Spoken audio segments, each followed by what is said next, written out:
Go Huaping. Posibleng yan daw ang tunay na pangalan ni Bamban Mayor Alice Go. Base yan sa lumutang na Chinese passport na may mukhang kahawig ng alkalde at kaapelido pa niya.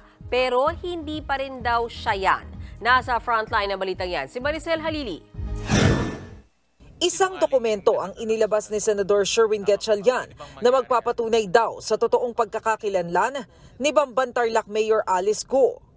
Sa Special Investors Resident Visa application ng pamilya ni Go na nakuha ng senador mula sa Board of Investments at sa Bureau of Immigration, makikita ang passport at isang ID picture na kahawig ni Mayor Go. Ayon kay Gatchalian, posibleng Go Huaping ang totoong pangalan ng alkalde base sa dokumento. Ang nakalagay na birthday sa passport ay August 31, 1990. Pero ang nakasaad sa inilabas na birth certificate ng alkalde noon ay July 12, 1986.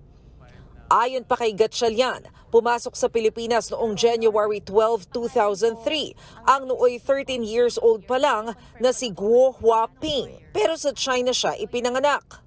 Base rin sa naturang visa application, ang nakarehistrong ina ni Go Huaping ay si Lin Wenyi. Si Lin Wenyi ang tinuturong ina ni Mayor Go pero nauna nang itinanggi ng alkalde. Mariin namang iginiit ng kampo ng alkalde na hindi si Mayor Alice Go ang nasa mga dokumentong inilabas ni Gatchalian. Hindi naman siya yun eh. Ang daming Go Huaping. Ilan ba yung Go Huaping? Ilan yun? Ilan ba yun?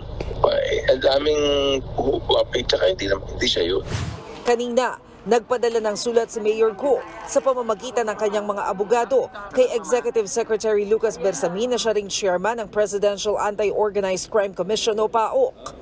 Nakatakda ng sampahan ng non-bailable cases ng PAOK si Go, kabilang ang human trafficking.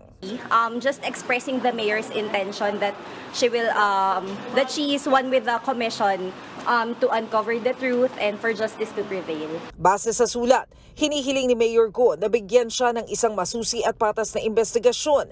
Nakakasira na raw sa kanyang reputasyon ang mga walang basehang paratang. Nakakaapekto na rin daw ito sa paglilingkod niya bilang alkalde. Hindi raw totoong itinayo ang Baofu Land Development Incorporated para sa money laundering at pagpapatayo ng Pogo Hub. Rehistrado raw ito at itinayo ng naayon sa batas.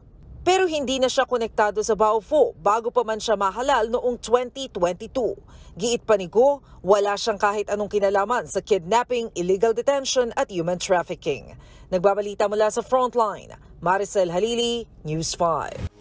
Mga kapatid, may Los Baños po. Huwag magpahuli sa mga balita at impormasyong dapat ninyong malaman. Para sa mas malawak na balitaan at diskusyon, mag-follow at mag-subscribe sa social media pages ng News 5.